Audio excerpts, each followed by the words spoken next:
வணக்கம் ஜோதி நண்பர்களே. 2025 சனிப்பெயர்ச்சி பலன்கள்.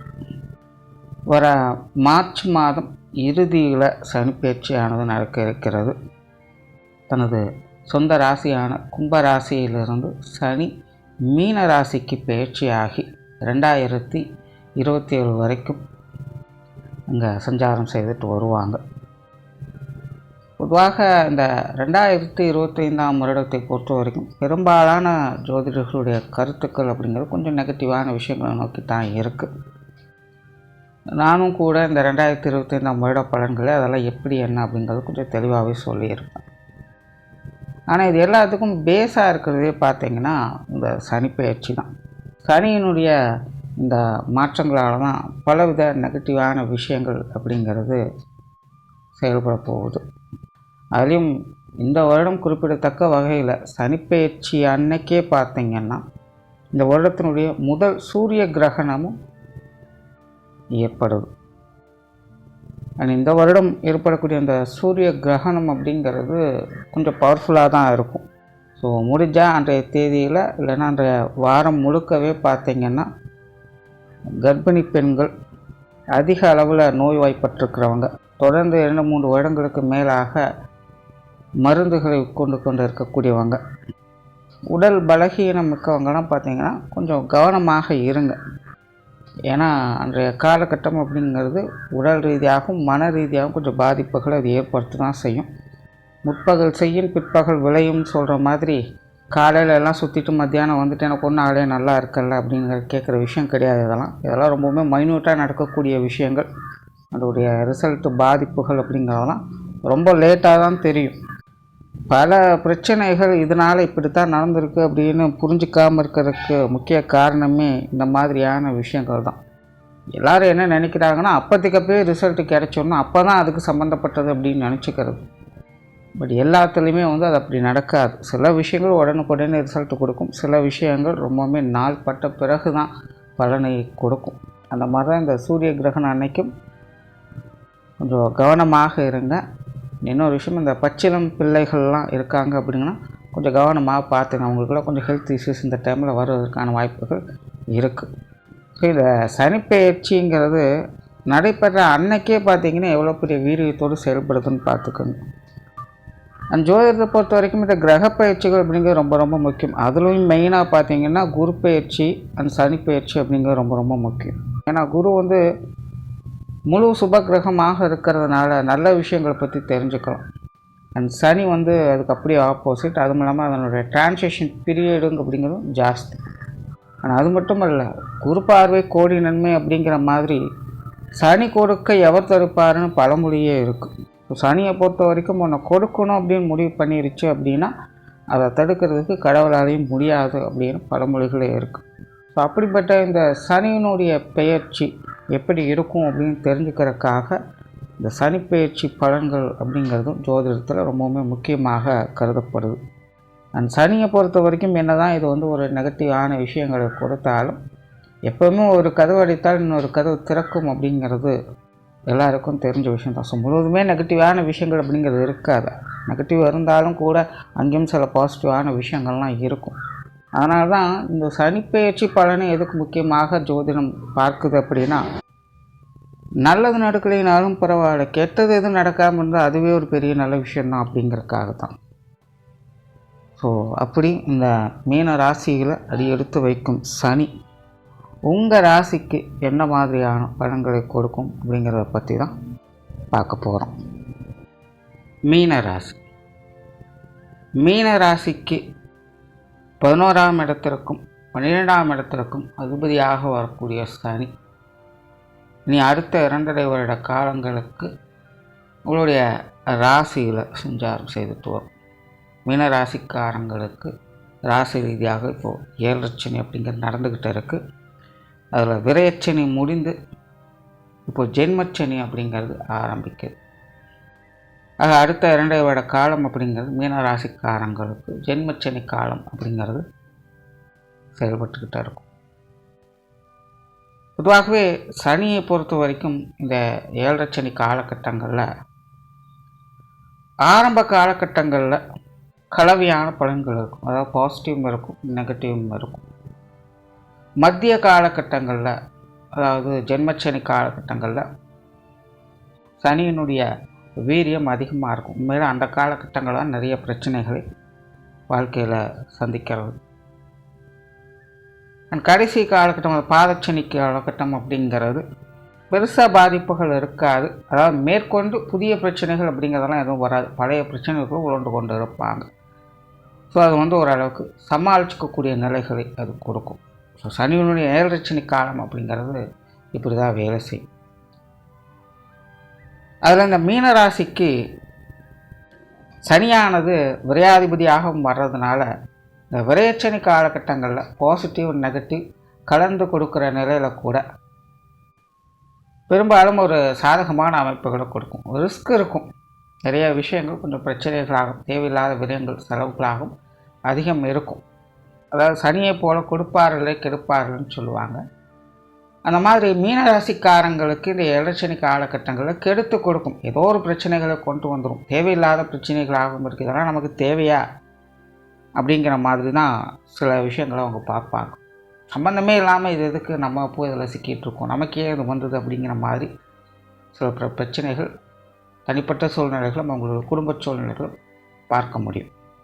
ஈவன் நிறைய மீனராசிக்காரங்க இந்த ஏழரை காலகட்டங்களில் அவங்க சும்மா இருந்தாலும் கூட அவங்க குடும்பத்தில் இருக்கவங்க ஏதாவது ஒரு விஷயங்களை தலையிட்டு அது ஒரு பெரும் பதட்டமாகவும் குழப்பமாகவும் காணப்படும்.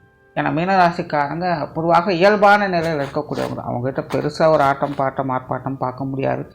மந்தமான சூழ்நிலைகள் எதுவுமே கண்டு காணாமல் இருக்கக்கூடியவங்களும் அல்ல. ஒரு இயல்பான நிலைகளில் எப்போவுமே அவங்களுக்கு குறித்தான விஷயங்களை சிறப்பாக இருக்கக்கூடியவங்க. ஸோ அதனால் பெருசாக மற்றவங்களுடைய விஷயங்களை தலையிடக்கூடிய தன்மை அவங்களுக்கு கிடையாது. ஆனால் இந்த ஏழரை காலங்களில் மற்றவங்களால் ஏற்படக்கூடிய பிரச்சனைகள் தவிர்க்க முடியாததாக இருக்கும். ஸோ இவங்க மூலமாக அல்லாமல் இவங்க குடும்பத்தார் சார்ந்தால் இவங்களுக்கு நெருக்கமானவர்கள் சம்மந்தப்பட்ட விஷயங்களால் சங்கடங்கள் அப்படிங்கிறது போய்கிட்டு இருக்கும். ஸோ இந்த ஏழரை காலத்தில் மெயினாக இந்த விரையச்சனி காலகட்டங்கள்லாம் இந்த மாதிரி பிரச்சனைகள் அதிகம் பார்த்து வந்திருப்பாங்க. உற்றார் உறவினர்கள் வகையிலலாம் சங்கடங்கள் அப்படிங்கிறது தவிர்க்க முடியாததாக இருக்கும். நல்லதாக செஞ்சாலும் கெட்டதாக தான் தெரியும். ஆனால் மீனராசிக்காரங்களுக்கு இந்த ஏழரை காலம் அப்படிங்கிறது கெடுத்து கொடுக்கும். ஒரு பிரச்சனையை கொடுத்துரும், ஆனால் காப்பாற்றி விட்டுரும்.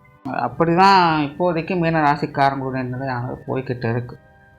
இனி அடுத்தது ஜென்மச்சனி காலம்ங்கிறது ஆரம்பிக்குது.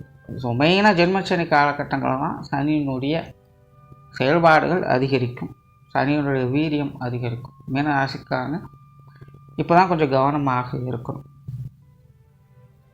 ஜென்ரலாகவே மீனராசிக்கு சனியானது ஒரு நடுநிலை கிரகமாக அது செயல்படும். நல்லவனுக்கு நல்லவன், கெட்டவனுக்கு கெட்டவன்கிற மாதிரி செயல்படும். ஏன்னா ராசி ரீதியாக பார்க்கும் பொழுது மீனத்திற்கு லாபத்தை கொடுக்கறதும் அதே சனி தான், விரயத்தை கொடுக்கறதும் நஷ்டத்தை கொடுக்கறதும் அதே சனி தான். அதனால் அவங்களுடைய கர்மங்களுக்கு ஏற்ப லாப நஷ்டங்களை தீர்மானிக்கிறது இந்த சனியாகத்தான் இருக்குது. ஆக சனியினுடைய அமைப்பே பார்த்திங்கன்னா மீன ராசிக்காரங்களுக்கு நல்லவனுக்கு நல்லவன், கெட்டவனுக்கு கெட்டவன்கிற மாதிரி தான் இருக்குது. கர்ம பலனை கண்டிப்பாக அனுபவித்து தீர்த்தாகணும். எந்த ஒரு பரிகாரம் பண்ணாலும் அதுவும் வேலைக்கு ஆகாது. அதாவது புரிஞ்சுக்கோங்க, இங்கே நான் கர்ம பலனை பற்றி சொல்லிகிட்டு இருக்கேன். ஜாதகத்தில் இருக்க தோஷங்கள் பரிகாரங்களை பற்றி நான் பேசலை, அது வேறு. கர்ம பலன் அப்படிங்கிறது அதை அனுபவித்து தான் தீர்க்கணும், அது வழி இல்லை. அதுக்கு எக்ஸம்ஷனே கிடையாது அப்படிங்கிற ஒரு நிலையை தான் சனி கொடுக்கும். அதனால தான் மீனராசிக்காரங்க முடிஞ்ச அளவுக்கு மற்ற விஷயத்தில் தலையிடாதீங்க, முடிஞ்ச அளவுக்கு மற்றவங்களோட அனுசரித்து போங்க அப்படின்னு இந்த பொது பலன்கள் அடிக்கடி சொல்கிறது. இந்த கண் திருஷ்டி, பொறாமை, வஞ்சம், பழிவாங்குதல் போன்ற விஷயங்கள்லாம் மீனராசிக்காரங்களுடைய வாழ்க்கையில் வந்துருச்சு அப்படின்னா அது கொஞ்சம் நெருக்கடியான சூழ்நிலை அதிகமாகவே அவங்களுக்கு கொடுக்கும். ஏன்னா சனியினுடைய தாக்கம் அந்த விஷயங்கள் அதிகமாக தான் இருக்கும். ஏன்னா கொடுப்பவரே கெடுப்பவருமாக அங்கே மாறிடுறார். எந்த அளவுக்கு உங்களை காப்பாற்றி வந்ததோ அது அந்த அளவுக்கு அழிக்கவும் துணிஞ்சிடும். ஸோ அதனால் மீனராசிக்காரங்க எப்போவுமே உங்களுடைய காரியங்களில் மற்றவங்க சம்பந்தப்பட்ட விஷயங்களில் அனுசரித்து போவது, சுமூகமாக இருப்பது அப்படிங்கிற மாதிரியான விஷயங்களை அமைச்சிக்கிறது உங்களுக்கு என்றைக்குமே சிறப்புகளை கொடுக்கும். ஸோ இந்த ஜென்மச்சனி காலம் அப்படிங்கிறது மீனராசிக்காரங்களை பொறுத்த வரைக்கும் இது கொஞ்சம் நெருக்கடியான சூழல் தான். பொதுவாகவே எல்லாருக்குமே ஜென்மச்சனி அப்படிங்கிறது அதிகமான தாக்கத்தை ஏற்படுத்தும். கொஞ்சம் நெகட்டிவான விஷயங்கள் அப்படின்னு தான் சொல்லணும். யாருமே தப்பிக்கிறதுக்கு வழி கிடையாது. அவங்களுடைய உண்மையான லட்சணம் என்ன, அவங்களுடைய உண்மையான கர்ம பலன் என்ன அப்படிங்கிறதெல்லாம் இந்த ஜென்மச்சனி காலத்தில் தான் பார்க்க முடியும். நம்ம நல்லவங்களா கெட்டவங்களா, இதனால் வரைக்கும் நம்ம நல்ல முறையில் வாழ்ந்திருக்குமா இல்லை கெட்ட முறையில் வாழ்ந்திருக்குமா அப்படின்னு நமக்கே காட்டக்கூடிய ஒரு காலகட்டம் தான் இந்த ஜென்மச்சனி காலகட்டம் தான். ஸோ இந்த ஜென்மச்சனியில் பெருசாக எனக்கு எந்த பிரச்சனை எழுப்பானாலும் தப்பிச்சு வந்துட்டேன் அப்படின்னு சொல்கிறாங்க அப்படின்னா ஓகே, அவங்களாம் இது வரைக்கும் நல்ல விதமாக தான் ஒரு வாழ்க்கையை வாழ்ந்து வந்திருக்காங்க அப்படின்னு எடுத்துக்கலாம். இல்லை கஷ்டப்படுறாங்க, பிரச்சனையாகவே இருக்குது, வாழ்க்கையில் முன்னேற முடியல அப்படிங்கிற சூழ்நிலை வந்துச்சுன்னா இதனால் வரைக்கும் அவங்க கொஞ்சம் தேவையில்லாத விஷயங்கள் ஈடுபட்டு இருக்காங்க, அதெல்லாம் கொஞ்சம் மாற்றிக்க வேண்டியது இருக்குது அப்படின்னு புரிஞ்சுக்கணும். அதையெல்லாம் விட்டு மேற்கொண்டு இனி நல்ல விஷயங்களாக மாற்றுவது எப்படி அப்படிங்கிறத பற்றி யோசிக்க ஆரம்பிக்கணும். பட் அதெல்லாம் தெரிஞ்சுக்கிறதுக்கு இந்த ஜென்மச்சனி காலம் அப்படிங்கிறது முடிவு பெறணும். அதுக்கப்புறம் தான் தெரியும் எது சரி, எது தவறு, எது உண்மை, எது பொய், வாழ்க்கைனா என்ன, நம்ம எதுக்காக வந்திருக்கோம், நம்மளுடைய தேவை என்ன, நம்ம தேவையில்லாத விஷயத்தில் எதுலெல்லாம் செயல்பட்டுக்கிட்டு இருக்கோம், அப்படி அவங்களை பற்றி அவங்களுக்கே புரிய வைக்கக்கூடிய காலகட்டமாக இந்த ஜென்மச்சனியானது செயல்படும். இதனால் வரைக்கும் இதுதான் வாழ்க்கை, இதுதான் லட்சியம், இப்படித்தான் இருக்குது அப்படின்னு ஒரு கோடு போட்டு அதுக்குள்ளே வாழ்ந்துட்டு இருப்பீங்க. ஆனால் இந்த ஜென்மச்சனி காலத்தில் நடக்கக்கூடிய விஷயங்கள் தான் அதெல்லாம் அப்படி இல்லை அப்படிங்கிறது உங்களுக்கு நிரூபிக்கும். நீங்கள் சரியான வழியை தான் தேர்ந்தெடுக்கிறீங்களா இல்லை ஏதாவது மாற்றி பிரயாணம் பண்ணிகிட்ருக்கீங்களா அப்படிங்கிறத உங்களுக்கு புரிய வைக்கும். ஸோ இந்த ஜென்மச்சனி காலத்தை மீனராசிக்காரங்க ஒரு பாடமாக எடுத்துக்கணும். தவிர மீனராசி அப்படிங்கிறது குருவனுடைய வீடு. குருவுக்கு உரித்தான மரியாதை கண்டிப்பாக சனியானது கொடுக்கும் என்றைக்குமே. அதனால் இந்த உபயராசிகள் அப்படின்னு சொல்லக்கூடியதில் இந்த தனுசு மீனம் அப்படின்னு வரும்போது ரெண்டுமே குருவனுடைய வீடாக இருக்கும். ஸோ இந்த தனுசு மீனத்திற்கெல்லாம் பார்த்தீங்கன்னா என்னதான் கஷ்ட நஷ்டங்களை கொடுத்தாலும் அதன் மூலமாக ஞானத்தையும் அறிவையும் கொடுத்துரும், ஒரு நல்ல படிப்பினையை கொடுத்துரும், வாழ்க்கைக்கு தேவையான அனுபவங்களை கொடுத்துரும். ஸோ அதுதான் சனியினுடைய பெரிய விஷயமாக ஒரு பாக்கியமாக அங்கே அமையும். ஸோ அதை புரிஞ்சுக்கிறவங்க அடுத்தடுத்து வரக்கூடிய காலகட்டங்கள் அதன் மூலமாக நன்மைகளை தான் பார்ப்பாங்க. சொல் புத்தி சுயபுத்தியை காட்டிலும் அனுபவ புத்தி அப்படிங்கிறது வாழ்க்கைக்கு என்றைக்கும் மறக்காத ஒரு உன்னதமான விஷயங்களை கொடுக்கும். அந்த ஒரு விஷயங்களை இந்த ஜென்மச்சனியானது மீனராசிக்காரங்களுக்கு ஏற்படுத்தும். பொதுவாக ஜென்மச்சனி காலகட்டங்களில் கொஞ்சம் பொறுமை நிதானம் அப்படிங்கிறது அதிகமாக தேவைப்படும்.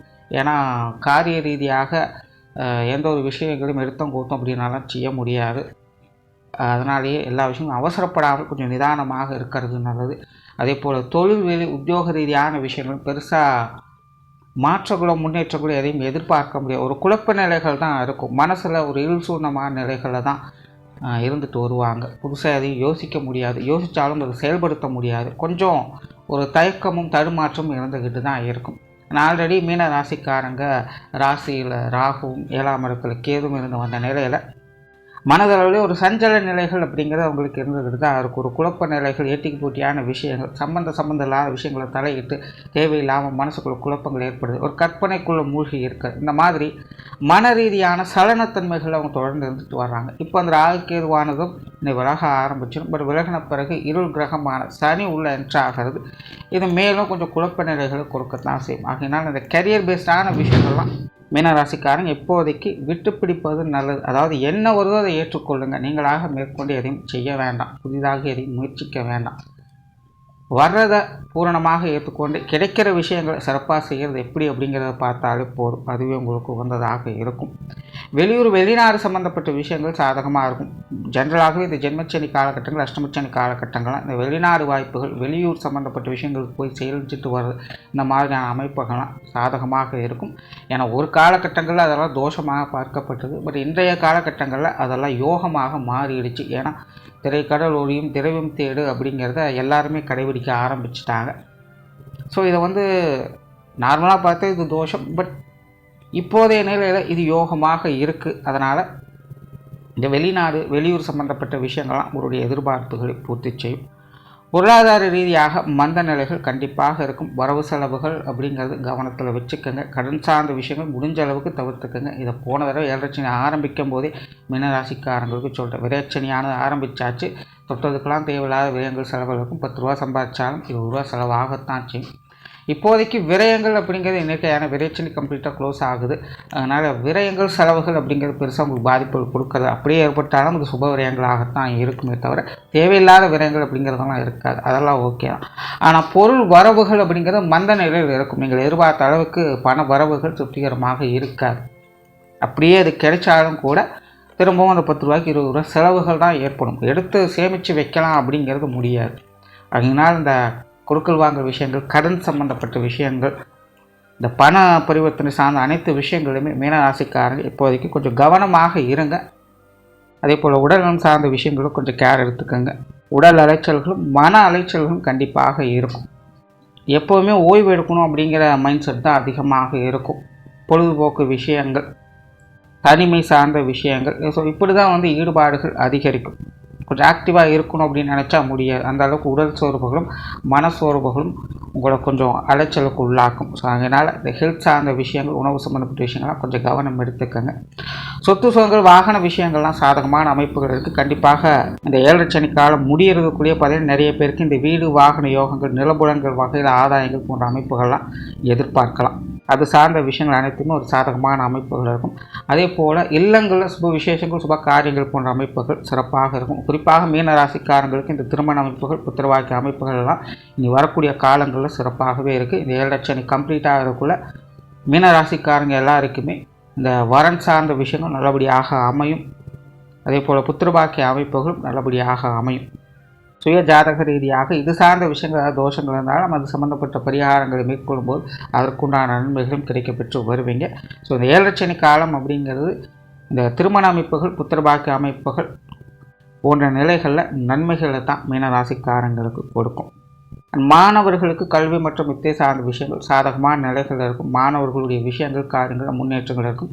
ஜென்மச்சனி காலகட்டங்களில் பொதுவாகவே எல்லாருக்கும் கொஞ்சம் சிரமங்கள் அப்படிங்கிறது இருக்கத்தான் செய்யும். ஸோ மாணவர்களும் படிப்பு விஷயங்களும் கொஞ்சம் கவனம் எடுத்துக்கங்க. இந்த கவனக்குறைவுகள் ஏற்படுறது இயல்பான விஷயம்தான். அதே போல் தேவையில்லாத விஷயங்கள், ஈடுபாடுகள் அப்படிங்கிறது கொஞ்சம் அதிகரிக்கும். தேவையில்லாத சகவாசங்கள் போன்ற விஷயங்கள்லாம் இந்த ஜென்மச்சனி காலகட்டங்களில் ஏற்படும். ஸோ மாணவர்கள் இந்த மாதிரியான விஷயங்களும் கொஞ்சம் கவனம் எடுத்துக்கோங்க.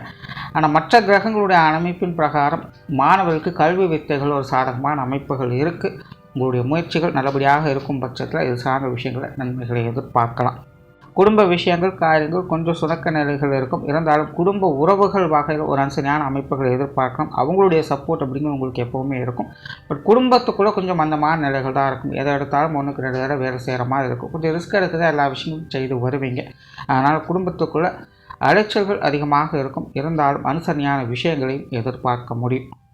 ஸோ ஓவராலாக மீனராசியை பொறுத்த வரைக்கும் இந்த சனிப்பெயர்ச்சியானது பொறுமை காப்பது அனைத்து விஷயங்களும் சால சிறந்ததாக இருக்கும்.